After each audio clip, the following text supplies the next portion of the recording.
Hey, how you doing? This is RJ. Today I'm going to talk about why a woke product is always an inferior product. And I'm going to do it in a way where I answer a lot of the questions that I've been getting recently on my videos. And I'm going to have a lot of strings going here at once, but I'm going to try to tie them up in a nice, neat little bow at the end. So some of these comments that I get recently are as follows. The number one would be, you can't criticize this thing, whether it be, Captain Marvel the movie or the new Hulu shows coming out from Marvel. You can't criticize these things because you haven't seen them yet.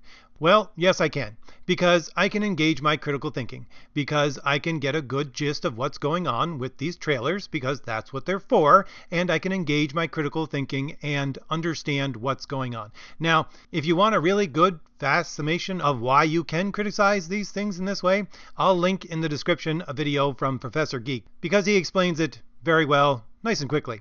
I'm going to try to answer that question in a very roundabout way in looking at why a woke product is always an inferior product. And the other, I would say, funny comment that I've gotten recently is, it's pathetic that you spend so much time thinking about these things.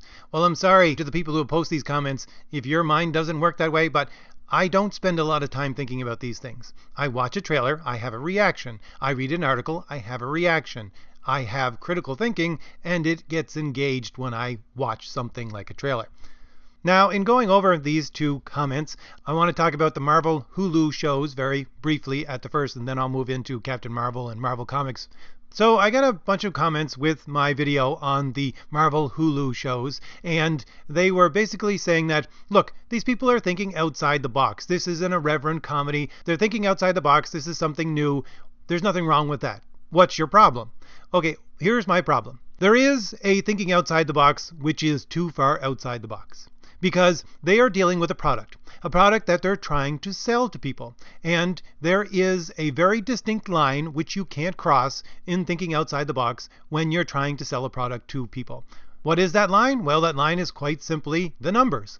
If you spend more money on making this product than you actually make back in selling this product, then that's too far outside the box. And that's firmly what I believe is going to happen with these Hulu shows in multiple ways. Because here's the thing. Let's look at these Hulu shows.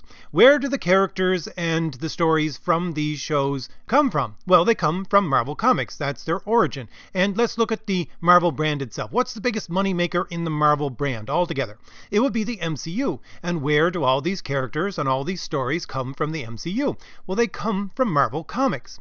And so we have to ask the question, what made Marvel Comics so great at one point that it can produce all of these different products now? Well, it became great by being a superhero product. That is what built Marvel Comics and made it great so that it could now produce all of these other different kinds of products. Now, can we whittle that down a little bit more? I would say yes, because the superhero product was their most successful product. But they did have some smaller successes as well. Smaller successes with comics like war comics and Western comics and some fantasy comics.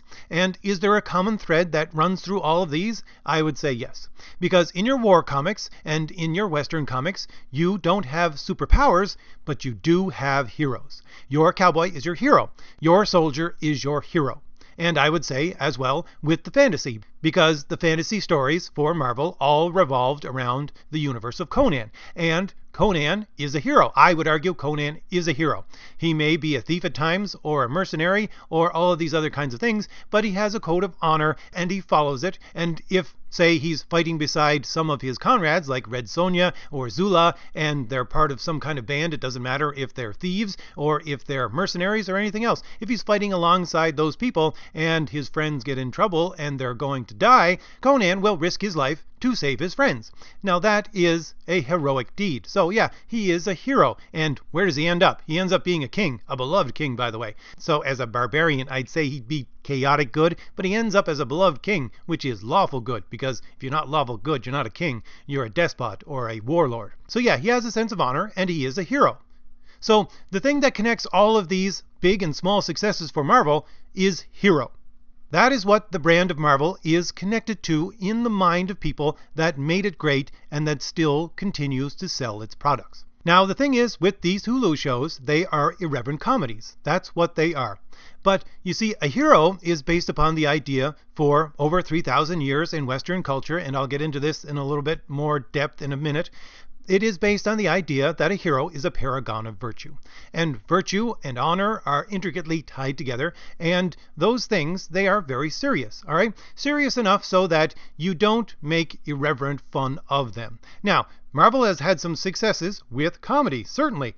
You have things like Guardians of the Galaxy, but the hero part comes first, and then the comedy comes second. Now, the comedy might come a really close second, but it still comes second. There are some things that they don't make fun of.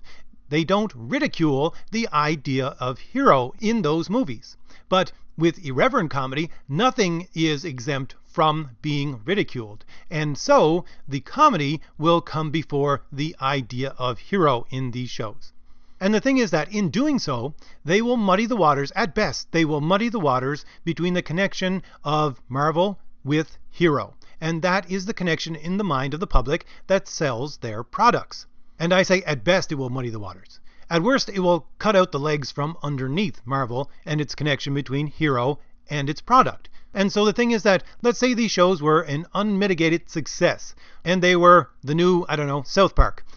The more successful they are, the more they muddy the waters and take away from the actual brand, which is selling its product as Marvel connected to heroes. So they might be a success in themselves and they might make money, but the more money they make, the more money they will take away from the products of Marvel Comics and the MCU, and they will, in effect, make a net loss for their entire brand by doing so.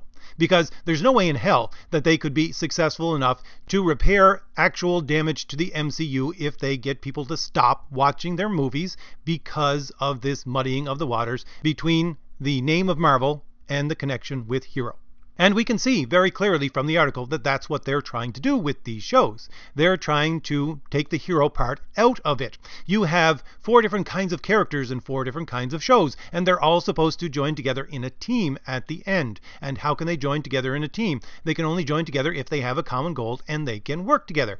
But you look at these characters, you have 2 of them, Tigra and Dazzler, and they're heroes. You have Howard the Duck, and he would be what I call an ironic hero. You have Hitmonkey, who is a anti-hero, and you have MODOK, who is a straight-up villain. All right, and not a villain that you could squint and maybe say he could be good to some people like Dr. Doom. No, this is MODOK. It's a killing machine. That's what his name partly means. He is designed to kill. Okay, so in joining them together as a team, they're saying that a hero is no different than an ironic hero. A hero is no different than an anti-hero. A hero is no different than a villain. This is muddying the waters of what a hero is and the connection between Marvel and hero. And furthermore, if you look at the show for Tigra and Dazzler itself, you can see that at the first of their statement from Marvel itself, they're calling them superheroes. They say it once, and then they talk about the actual story, and they remove the idea of hero from it. And they talk about these 2 superpowered individuals, quite specifically, that's the wording they use, these 2 superpowered individuals trying to gain respect from other superpowered individuals. So in their minds, the people who are creating this, it is the powers, they think, that is the drawing force that takes people and pushes them towards these products. But it's not. It's the hero part, and they're trying to get rid of that hero part, which, as I said, will simply muddy the waters and take out the legs from underneath other Marvel products, which are all based upon that greatness of Marvel Comics, which is based upon the idea of hero. So that's a good starting point to talk about heroes, and I'll talk about that a little more in a minute. But I want to go back to one of the odd comments that I've gotten recently. And I've got a couple of people saying, okay, I was with you right up until the point you started talking about socialist, communist SJWs. You sound like an idiot when you say that. All right, I'll take that criticism and I'll say this. You might think it sounds like an idiotic thing to state that, but in pursuit of 2 separate degrees in political theory, which specifically concentrates on the origin of ideas and how they transmit themselves over time and over place, which is specifically what I studied, I can positively draw a line for you, if you want me to in another video, I can do so, between the ideas of socialist communists with the ideas that are being put out by people like Sana Amanat, by people like Brie Larson and her ramblings about Captain Marvel. Because what Brie Larson and Sana Amanat are talking about is representation and diversity and promoting people according to their skin color, according to their gender, all of these kinds of things. This is identity politics. And if you ask them straight up, they would affirm that that is identity politics. And the thing is that identity politics takes its origin from critical theory, from the Frankfurt School, and I could quote you direct sources from the original books from the Frankfurt School to prove that if you want. You're talking to someone who had to dissect some of the books of the Frankfurt School in his undergrad. All right? I can draw a straight line between those two groups of thought. And the thing is, the Frankfurt School, they are Marxists. That's what they are. Straight up. They didn't deny that in any way. They are Marxists. You know, Karl Marx, writer of the Communist Manifesto. All right? So these ideas, they all have a similar origin. And the ideas that are being promoted by Brie Larson and by Sana Amanat and a host of other people at Marvel, they're all identity politics. And it has the same ideological origin as socialist communist ideas. Now, why is that important? That is important because of one very key factor within all of that ideology. And it is the following, that they believe that there is no such thing as human nature. Neither you nor I nor any other living human being ever had or ever will have a human nature according to their ideology. Now, why is that significant? Well, that is significant in the following way. If there is no such thing as human nature, everything, and I do mean everything, is produced in a socio-economic, socio-political way. So the point is that we are dealing with all of these stories, okay? Within Marvel Comics, within the Marvel shows, within the Marvel movies. They're all stories. Stories are an intellectual product. And in order to consume an intellectual product correctly, you have to first understand the intellectual product. But the thing is that if everything, and I do mean everything, is produced in a socio-political way, then your understanding of the product so that you consume it correctly is actually produced in a socio-political way as well. So, what does that mean for creating stories that are woke? Well, that's what happens when you create a woke story. You have these stories which are promoting these ideas and are based upon these ideas. And again, you don't have to believe these ideas because the people creating these products believe these ideas. It is the origin of their ideology. So they believe all of this. So that when they produce a product, a story, they also have to produce for you a key, that is to say, you know, a key like in the corner of a map so that you can understand it. A key for you to understand the story itself. So they have to do those two things at once. Both produce the story and produce the key so that you can understand the story. Because the key also has to be produced in a socio-political way. And they have to do that with the story so that you can access it and you can understand it. And that's why these stories are always preachy. Everyone's always saying, why do they have to preach all the time at you? Well, they have to preach all the time to you because that's exactly what a woke product has to do.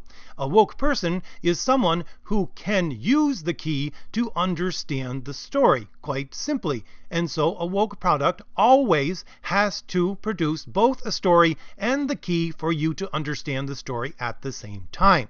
And of course, they always have to provide this key because they're progressive. Their ideology is always progressive. Therefore, it's always changing. Therefore, you can never assume that anyone, even if they were woke before, are still woke enough to understand it correctly because it's always changing. It's always progressing. So you always need to provide the key with a woke product. And the thing is that when you have any product, not just a story, but any product, you have a limited amount of resources in order to create that product. Whether those resources be money, whether those resources be time, or how many pages you can write, or how many words you can use on a page, it doesn't matter. You have a limited number of resources. And the thing is that when you have a woke product, and you have to produce both the story and the key to the story, you have to divide your resources into two, so that you produce both of these things at the same time. Now, In contrast to that, let's look at how a traditional hero story is constructed. And to do that, we have to look at what a traditional hero actually is. And traditionally in Western civilization, a hero is a paragon of virtue. Now, I've gone over this a number of times in many of my videos, so I'll go over it very briefly here now. We have this definition. It was recorded most definitively by Aristotle in the 400s BC, who was working off of the stories of Homer from 800 BC, who himself was working off of the history from 1200 BC. And this, for the ancient Greeks, is what a hero was, a paragon of virtue. And when the Christians came along, they thought the exact same thing, and they just ran with it. A, because it was rational, and B, because it linked into their history with the idea of hero in Judaism. And when the Christians ran with it, they've been running with it for 2,000 years. So this is what a traditional hero has been defined in Western culture in both history and literature, and I would add philosophy and religion to that, for the last minimum 3,000 years. Now, someone might say, that's not what a hero is defined as today. That's not what a hero has been defined for the last 20 years or for the last 50 years. You can say that, and you could possibly make an argument for that. But it doesn't matter. 20 years, 50 years, 100 years, it doesn't matter. There's no way that you can resist that flow of 3,000 years of history, literature, philosophy, religion, all of that. A hero is still defined in the mind of Western civilization as a paragon of virtue. Maybe if you had 500 years to fight against it and got rid of every copy of the Bible, every copy of Homer, every copy of a philosophy text and a history text prior to 1900, maybe then you could get rid of that idea. But for Western civilization, that is the idea of what a hero is, a paragon of virtue. Now, virtue in this connection with the hero is very closely linked to honor. So closely linked that if I describe the link of one to the idea of hero, I would be describing the other. So I'm going to concentrate on the one that is more concise. So I'm going to concentrate on honor. And again, if we go back to the ancient Greeks, they give us the most concise definition of what honor is. Plato says, honor consists in following the better, and in doing our utmost to effect the betterment of the worse when it admits of being bettered. So basically, being honorable means that you choose the better path. And it means that if there is a chance for you to take something and make it better than it actually is, then you do so. That is what honor consists of. And that idea of honor and virtue is closely linked to that ancient idea of hero, which still runs through Western civilizations. Now, this definition of honor is very significant because it assumes that a few things exist in its definition itself. Number one, it assumes that there is an objective scale of good, better, best. And the second thing that it assumes is that every human being, by virtue simply of being a human being, has access to A, knowing that this scale exists, and B, understanding what is on the actual scale. And here's the thing.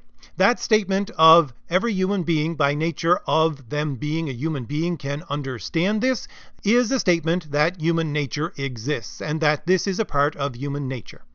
And quickly, I just want to state that it's not just theists and people who believe in God who make this claim. I have heard lectures from people, very high-ranking intellectuals and political theorists from Harvard, I do believe he was from, and he was an atheist, arguing the same thing, coming from a different origin point, but arguing for the exact same structure. But the point is this.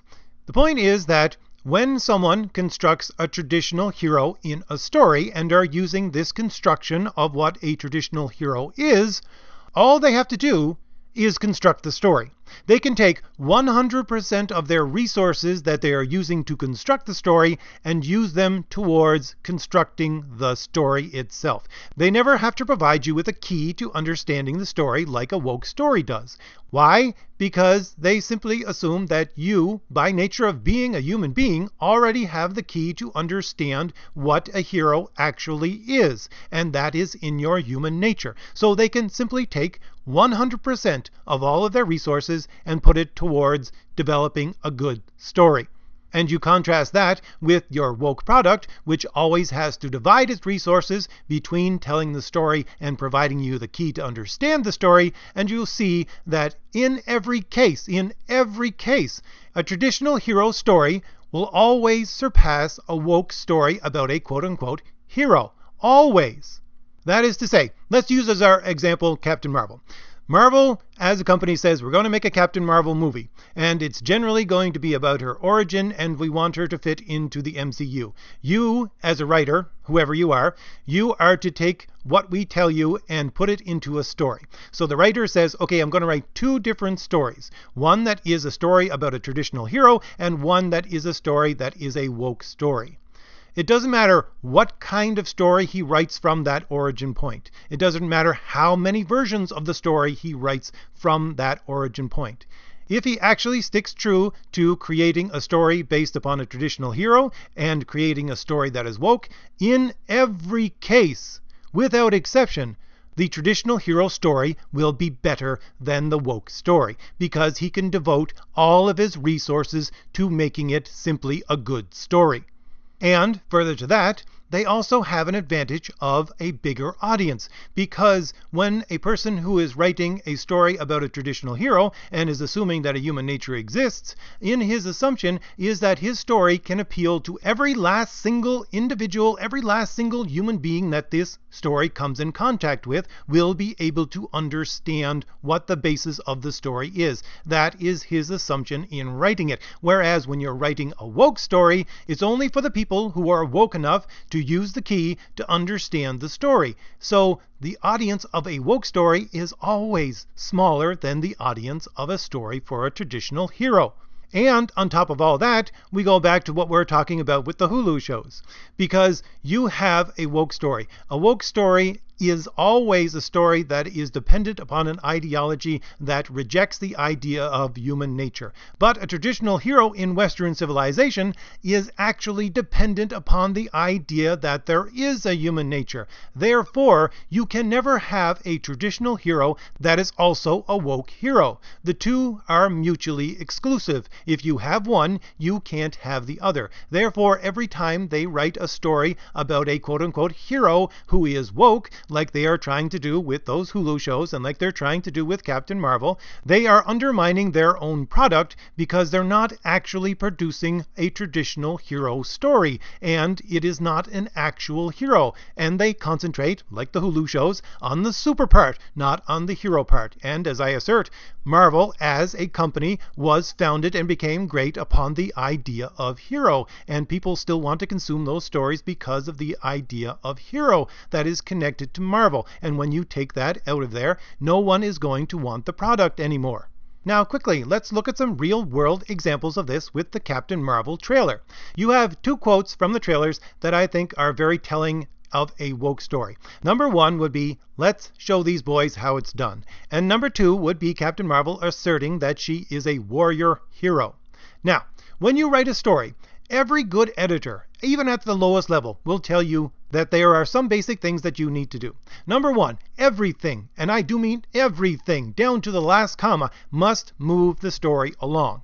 If it's not moving the story along, get it out. And number 2, you always show, don't tell. You never use explanation, you actually use a scene where you show what's going on rather than tell. And those 2 things actually connect together, because when you show, you are actually moving the story along better than when you tell. Because when you tell, you are in some way extracting the attention of the reader out of the story and into their own mind so that they can understand what is being told to them. Whereas when you show, you are actually presenting the same ideas to the mind of the reader by immersing them even more into the story.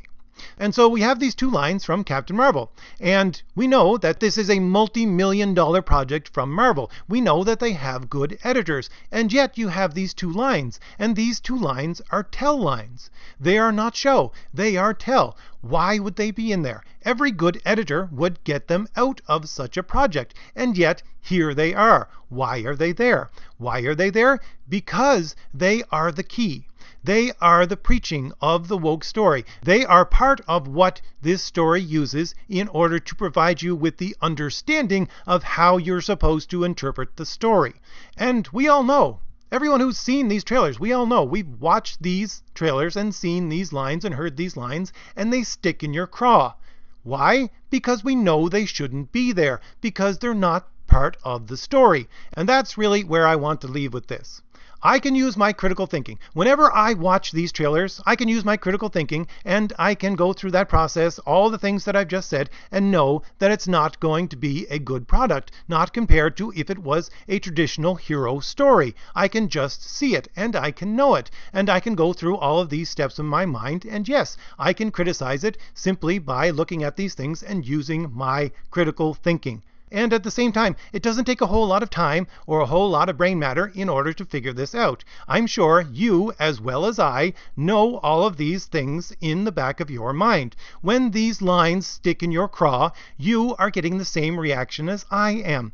You might not have access to all of the terminology that I am using, and you might not be able to pinpoint historically where these ideas originate from, but you know just as well as I do that these lines shouldn't be there, and they make you upset that they're actually there. And why does that happen? Well, personally, I would say because you have a human nature, and you have access to those ideas of good, better, best. And so you know, just as well as I do, that what is being presented to you as a hero is not what an actual hero is.